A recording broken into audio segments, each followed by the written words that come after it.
Ďakujem veľmi pekne za uvedenie. Vážené dámy, vážení páni, ďakujem za predstavenie.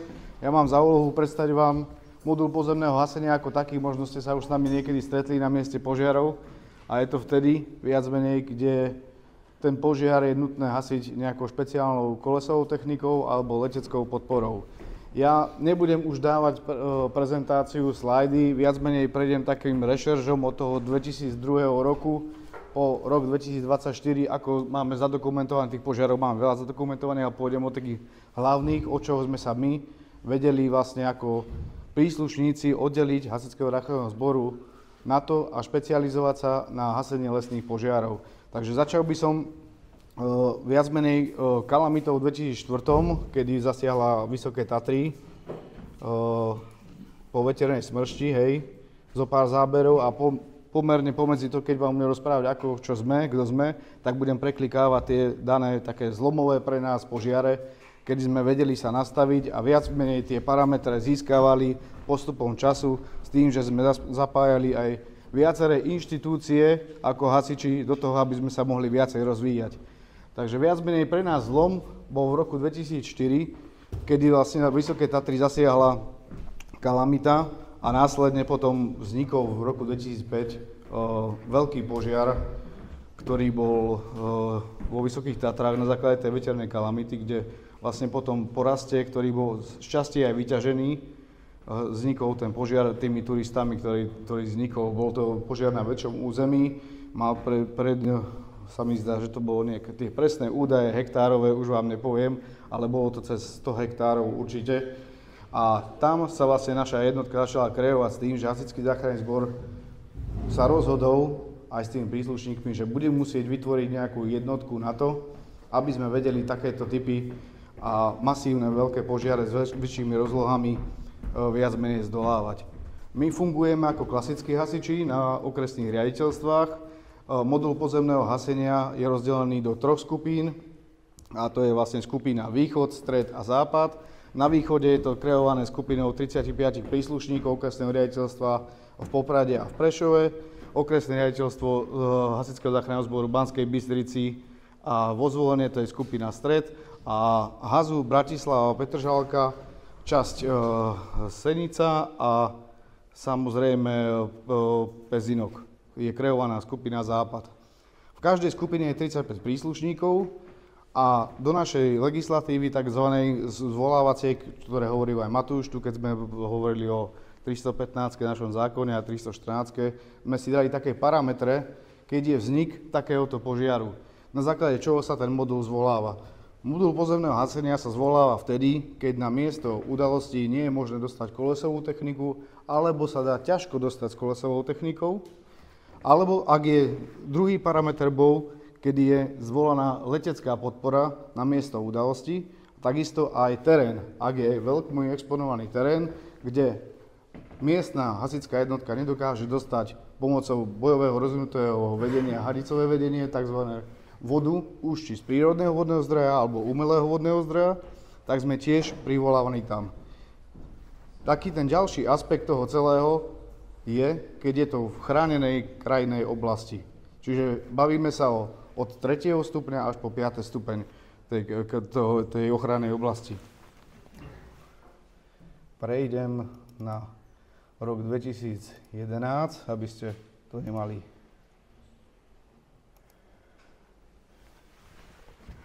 len tie Tatry a pomedzi toho budem rozprávať. Vlastne tá jednotka začala kreovať v roku 2005, až kým sa ustálila v roku 2012 tým, že vlastne sme dostali sme grant z Európskej únie a museli sme sa premenovať v rámci Európskej únie a mechanizmu zvolávania civilnej ochrany na modul pozemného hasenia kolesovou technikou a časť chalanov sa musel premenovať na modul leteckého hasenia. Čiže sami sme zistili, že počas tých rokov tých požiarov na území Slovenskej republiky začínajú byť agresívnejšie.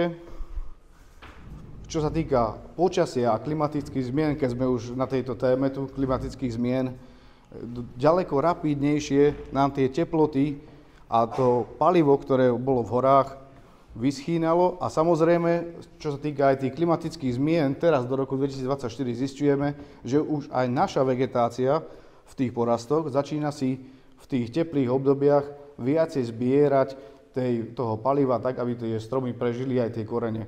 Takže je to ďaleko agresívnejšie a ďaleko sú tie požiare nekontrolovateľné pre nás, čo sa týka dát napríklad, alebo aj hasenia. Že niekedy sa nám zdalo, že čo by mohlo horieť v takomto lese, ale teraz už zisťujeme naozaj ako všade vo svete, že proste to palivo sa už prispôsobuje, a teda ten les sa prispôsobuje tým klimatickým zmenám, že šťastí už naberá na tie sily, aby vedel prežiť v tých teplejších obdobiach. Takže v tom je kľúčové aj to, že potrebujeme zbierať aj tie topografické údaje, aj tie vaše údaje, ktoré vy nám dávate. Samozrejme sme zistili časom, že musíme zapojiť aj inštitúcie, ako sú napríklad technické univerzity, ktoré nám v tom veľmi pomohli. Samozrejme dobrá spolupráca so štátnymi lesmi, ktorú doteraz mávame, a v neposlednej rade takisto aj Národné lesnícke centrum, lebo viete, my prídeme na miesto udalosti, v roku 2005 sme prišli niekde po celom Slovensku, ja nepoznám tiež všetky lesné chodníky, a tým pádom, že vy ste urobili prvé vrstvy do roku 2008 lesné chodníky a turistické chodníky do mapových podkladov, ako bol pre nás Google Earth, to bolo niečo nové pre nás, tak sme vedeli sa dostávať tým požiarom efektívnejšie a lepšie spoznať tú topografiu tej danej oblasti aj toho kopca. Takže to je nejaký súvis toho, že prečo sme boli aj sem privolaní na túto verejnú konferenciu, že vlastne my tiež zbierame tie vaše dáta, ktoré vy urputne, naozaj krvopotne chodíte po tých horách a zbierate a dávate do tých systémov, za čo vám patrí veľká vďaka samozrejme, lebo to využívame my ako Hasičský záchranný zbor. No ale keď sa pozriete na tie ostatné požiare, teraz preklikneme na čo druhé, to už viac menej prechádzame naozaj z tých klasických, poviem tých lesných požiarov, nie lesných, ale z tých polných, boli na tých častiach poliach väčšinou začínajú tie lesné požiare. Momentálne vidíte, že tá doba turistiky a kadejakých tých aplikácií a tých ľudí, ktorí sú dneska už nastavení tak, že chcem sa odfotiť niekde, kde žiadna ľudská stopa nebola, tak to je pre ňoho in. Chcem byť influencer, chcem sa tam odfotiť, takže ide do takých priestorov, aj do 5 ochranného pásma a vytvorí si tam peknú fotku, no to je to pekné, ale tam v tom priestore ešte si chce opiecť niečo, lebo je hladný. A tým pádom nám vznikajú požiare v úplne takých miestach, kde by to človek nepovedal a nerátame s tým ani my. A naozaj sú to miesta v poslednej dobe také, kde sa naozaj ani tá kolesová technika vôbec ani nepodarí dostať. A nie je to ešte námaha toho, fyzická námaha toho človeka, alebo toho lesného inžiniera, alebo toho obhospodárovateľa toho lesa, je dosť náročné sa naozaj tam dostať. Posledné požiare boli také, že naozaj výstup k požiaru, len pozrieť, že aké miesto to je, dalo fyzickú námahu dať do 2 hodín prísť na miesto udalosti.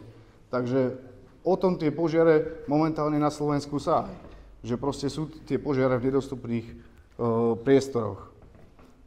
Samozrejme vidíte celú tú činnosť, ktorú musí tá jednotka, keď potom je povolaný modul, riešiť. Toto prepneme ďalej.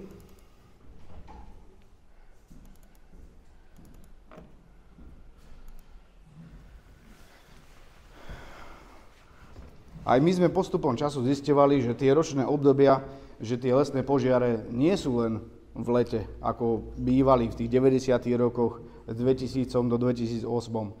Požiare postupne vznikali napríklad ako muničný sklad, čo sme mali v Spišskej Bystre, Nižná, Vyšná Boca. To boli požiare vzniknuté v decembri. A to sme nechápali naozaj, že čo sa už sme vtedy šípili, že sa čo deje. Lebo tie údaje proste, ktoré my ako hasičský zbor naozaj máme minimálne. My sa všetko tiež učíme sami. Sme takí samouci, aby sme to vedeli dokázať. Ale tým pádom sme už zisťovali, že naozaj, že niekde je problém. Požiare začínajú byť agresívne v jarnom období. Už vo februári, marci máme veľa požiarov. A naozaj teraz gro požiarov leto prečkáme a na jeseň od septembra do toho novembra je gro veľkých požiarov s tým, že vlastne súvisí to napríklad aj s tou porastovou hygienou, hej? Vo väčšine prípadov aj je to s tým, že viaceré inštitúcie, my sa sami nevieme dohodnúť na tom, že ako obhospodarovať ten samotný les. A to je ten problém. Pre nás je to tiež problém, že tiež by sme chceli, narážam aj na to dobedie, na tú otázku, že tiež by sme do toho chceli viac ako hasičský zbor vstupovať, aby sme to vedeli ovplyvniť. Nejedná sa o to, že keď niekto povie, že vytvára protipožiarnu cestu niekde, kde je zakázaná, alebo 4. stupeň, 3. stupeň, že tam chce chodiť naozaj, že poviem obrazne, vypilovať. Ale je to aj pre nás dobre, lebo naozaj, keď sa chytí nejaký les v tej danej oblasti, tá cesta určuje vlastne tú protipožiarnu cestu pre tú techniku. Viete sami, že keď vám chodia aj vývozkári, že tie cesty, takedy aj chodníky alebo tie veľké mosty musia mať veľkú tonáž. Naša technika tiež váži samostatná 23 tón, takže je pre nás tiež dobré, aby sme dostali tú hasebnú látku čo najbližšie k tomu požiaru. A tým, aby sme čo najefektívnejšie a najrýchlejšie zasiahli k tomu požiaru a aby sme zabránili veľkým škodám na ekosystéme. Takže o to všetkým nám tu ide. Takže preto my sme sa rozhodli aj ako hasičský zbor, že budeme musieť investovať aj do takejto jednotky, ako vznikli moduly podzemného hasenia a leteckého hasenia pri takýchto činnostiach, aby sme čo najefektívnejšie vytvorili podmienky pre tých príslušníkov a samozrejme jediné bohatstvo, ktoré na Slovensku máme, je to horstvo a tie lesy, tak aby sme si ich časti vedeli uchrániť. Naozaj my máme problémy urobiť nejaký výcvik, poviem, taká gaderská, keď horela, už keď horí, už máme všetko povolené. Ale na to, aby som ja spravil si rekognoskáciu sám s mojimi chlapmi, aby som vedel nejaké tie dovednosti, pozrieť si ten terén, ako pri tých prístupoch technológií. Nikto nehovorí, že ideme tam píliť stromy, alebo že ideme lietať s vrtuľníkmi tam, ale proste urobiť si rekognoskáciu s tými terénnymi autami, že čo ak náhodou dojde k tejto doline, aby sme to mali zmapované, v nejakom požiaru alebo incidentu, aby sme vedeli rýchlejšie zasiahnuť. Takže to tiež nemáme ošetrené, lebo darmo my dáme aj takisto povolenie asi, že žiadame o vstup do tej danej oblasti. Zistíme, že vlastne odpoveď bude negatívna. My ako hasiči tam nemôžeme taktiež prísť. Už keď je zásah, viete sami, že už je neskoro. Ale to je niekde medzi nebou a zemou a to sa nebudem ďalej vyjadrovať. A riešime situácie naozaj na mieste udalosti, keď sú momentálne, keď sme tu takáto verejnosť a máme šťastie, že tu môžeme byť aj my ako hasičský záchranný zbor, je naozaj dobré, že keď vy, miestni lesní inžinieri alebo tí lesní technici ste na mieste udalosti. To je prvorada alfa a omega toho celého, lebo vy nám viete povedať, aká cesta tam je, aká váha na ten most môže ísť, to náš, hej, to je pre nás kľúčové, kde sú tie miestne zdroje, prírodné vodné zdroje, či už ten potok funguje, keď ja si ho pozriem na mape, alebo je časom už vyschol, lebo sa už stáva, že napríklad tie riečiska, ktoré boli ďaleko dávané aj údajami, takže už sú v dneskajšej dobe už vyschnuté. Takže vidíme, že aj tie prírodné vodné zdroje nám vyschýnajú a musíme prechádzať na alternatívy. Tým sme vlastne my sa poistili ako hasičský záchranný zbor, že sme dokúpili si umelé prírodné vodné zdroje, ktoré vieme priblížiť k tomu požiaru a vieme ich naplniť tak, že buď cisternami, alebo naozaj hľadáme ten minimálny vodný zdroj, aby sme ich mali čo najbližšie. Už keď sa inakšie nedá, musíme kalkulovať s leteckou technikou. Už keď je nasadená letecká technika na požiar, je to ďaleko náročnejšie na organizáciu, lebo vlastne všetky tie rušnivé elementy musíte dať preč a sústrediť sa čisto len na leteckú. Nemôžete vykonávať hasebnú prácu tak, ako by ste chceli. Nejakú tú kultúru toho hasenia takisto chceme dávať aj my. V minulých dobách napríklad tiež bolo, že keď hasiči sa dostali s cisternou blízko požiaru, tak čo sme spravili? Mali sme prietok 470 litrov, hej, a naprali sme to do toho koreňového systému, aby to vysyčalo a odišlo. Lenže časom človek zisťuje, že keď my dáme aj tie hasebné látky veľa do tých koreňového systému, tak ten les vymrie takisto. Nie len vplyvom požiaru, ale taktiež zásahom hasičov. Takže tiež sa snažíme nejaké tie inovácie dávať do toho, aby sme ten ekosystém nenarúšali ešte aj my, keď ho hasíme. Samozrejme, snažíme sa to eliminovať, ale takedy sa to naozaj v časti toho, že sme tiež oklieštení materiálno-technickou výbavou, nedá. Takže chceme tiež minimalizovať tie vlastné škody v tých daných stupňoch ochrany, aby sme tie pralesy aj tie ekosystémy, alebo ja neviem, tie lesy obhospodárované vždy zachránili, aby boli zdravé a živé. Vieme, že sa to už nepodarí dakedy, ale dakedy sa to podarí, že ten les naozaj po tom požiari sa vie plynulo obnoviť v niektorých prípadoch. Není to ešte furt také agresívne ako vo svete, že vieme si tu pomôcť, takže tie požiare lesné naozaj už nie sú také dlhotrvajúce, ale vieme ich napríklad uhasiť do 2-3 dní, čo je pre nás naozaj alfa omega, s tým, že s vašou spoluprácou, našimi inovatívnymi prostriedkami, ako boli tu prezentované drony a vyškolený samozrejme personál, vieme určite likvidovať do 2-3 dňoch. Tak prejdeme k ľudrovej. Momentálne toto bol posledný požiar, ktorý sme mali a opíšem takúto celú činnosť, keď nasadí sa modul pozemného hasenia. Keď je nasadený modul pozemného hasenia na mieste udalosti, je to naozaj tým, že vlastne ten veliteľ zásahu v dneskajšej dobe si to vie zmonitorovať tým dronom, ktorý mu povie, že naozaj z tej širokej škály toho, aké má kamery naozaj pridané, že ako môže ten zásah prebiehať. Momentálne toto bola naozaj neprístupná plocha, kde naozaj ľudská noha išla ťažko hore, sami sme si to museli výjsť, naozaj tu vravím, že 2 hodiny šlapať a ešte s tou výbavou, ktorou máme na chrbtoch, to je do 40 kg, aby sme sa dostali. Tu sme sa snažili nejakou kolesovou technikou priblížiť v tej doline, lenže vlastne príroda to zariadila tak, že po veľkých búrkach tá cesta bola celá zmetená a nebolo možné pristupovať. Takže sa vyriešilo to tým a rozhodlo sa zveliť po dohode s veliteľom zásahu, že proste naťahovanie hadíc a kolesovej techniky do tej doliny je nemožné. Takže jediná prístupová cesta je, že príde prieskumná skupina hore, vytvorí na ďalší deň priestor pre zladenie viacerých príslušníkov a aby vedel správne znavigovať tie vrtuľníky, musí vypíliť plošinu a uhasiť požiar tak, že bude s vrtuľníkom hasebná látka dodávaná na miesto požiaru a oni museli pomocou ručného náradia prekopať to miesto udalosti tak, aby sa nešírilo. Konkrétne toto bolo v Piečke ochranného pásme pod štátnou ochranou prírody.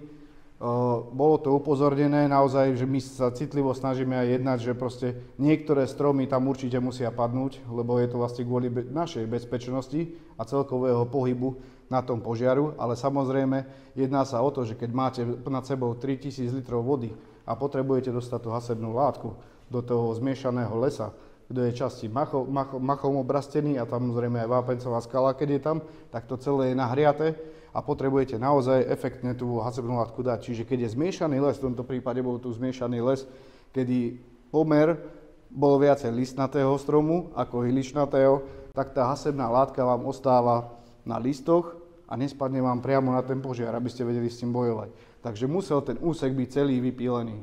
Tu konkrétne vidíte vypílenú plošinu, kde sme museli spustiť 4 stromy na hrane vlastne tej skaly. Inakšie vôbec sa nikdy nedalo, lebo to bolo dosť zahustené. A momentálne vidíte takisto aj výsadok tých príslušníkov. Pomerne je to vysoké, lebo aj tie porasty boli vyššie, cez 52 metrov, tak toto je konkrétne 62 metrový zlaňák. A vlastne nič iné bezpečnejšie nemohlo byť ako na tej hrane skaly, aby sme sa mohli vzľaniť a potom pokračovať smerom 400 metrov dole k tomu požiaru. Tiež sa nezlaňujeme rovno na ten požiar a tie zábery, ktoré vám ukázal kolega z toho dronu, videli ste sami, že to je pod masívom, ktorý má zhruba 120 metrov tej ostrej skaly. A väčšinou sa naozaj pohybujeme v horoleckom teréne, kedy aj my sami musíme mať tzv. Lezateľské postroje na sebe a keď likvidujeme ten požiar, ktorý je pod tým masívom, kde budeme samozrejme primárny útok dávať vrtuľníkmi hore, musíme sa k tomu zlaniť na lanách a presne na seba, na svoje hlavy my to voláme, znavigovať toho vysadzovača s tým pilotom, aby rovno pustil tú hasebnú látku. Pretože hadicami sa tam nedalo dostať, takže museli byť tie zhody presné, efektívne, s tým účelom, aby keď ten vrtuľník odíde tankovať, aby sme vždy mali rezervu, pretože nikdy nevieme, čo sa stane počas celého toho dňa. Počasie je kľúčové u požiaru lesného a tá termika, viete, že už teraz momentálne od tej 12. do 15. sme zistili, to už je taký náš odhad, že je stúpa a takisto aj nárazy vetra. Nárazy vetra je problém nie v lete, ale v jesennom období. Momentálne tu bol požiar, kedy nárazy vetra boli cez 23 km za hodinu a to uvidíte ešte jeden záber, že naozaj takou kupolou vápencovou na odpílený peň sa vytiahol požiar von a horel ako retortový horák naozaj o priemere 35 cm a to je tu aj natočené, že kedy naozaj ten vietor urobí viacej skazy ako samotné podloženie toho lesa. Hej. Viac menej Toto bola južná časť, kde bolo machové podložie, teda severná časť, kde bolo machové podložie a južná časť vlastne bol masív skaly. Takže v tom bola aj trošku výhoda, že ten mach zadržal aj tú vlhkosť a samozrejme už pri týchto požiaroch používame aj zmáčadlá, ktoré sú bez environmentálnej záťaže, ktoré naozaj tú efektívnosť tej hasebnej látke vlastne pomôžu a vlastne urobia takú krustu na tom požiari, ako sami vidíte, že aby to trošku utíšilo, lebo naozaj keď to pozeráme termokamerou v tom A5 podloží, je to cez aj 400, 400 aj 500 stupňov Celzia, čiže ten požiar naozaj sa musí chodiť aj vami, keď vám ho odozdáme, kontrolovať následne, lebo nikdy nevieme, kedy tie nezmary tej prírody si vedia nájsť cestičku a tu naozaj, keď je lesný požiar, tak ten lesný požiar si život sám nájde určite na tom mieste udalosti. Čiže preto aj my sa snažíme, ako aj v našom Banskobystrickom kraji, že keď spolupracujeme či už štátne lesy alebo urbariaty, naše vedenia a naše nádrže nahať ešte ďalších 7 dní na mieste udalosti, že aby sme pomohli aj vám. Keď už máme tú hasebnú látku hore, tak vám už tam naháme a nám je jednoduchšie ísť po 7 dňoch to radšej zbaliť, ako keď zbalíme tu po 3 dňoch a zase na 5. deň tam ísť. Takže tým pádom už sme sa naučili a poučili z toho, že musíme ponechávať aj naše celé komplet vedenia na mieste udalosti.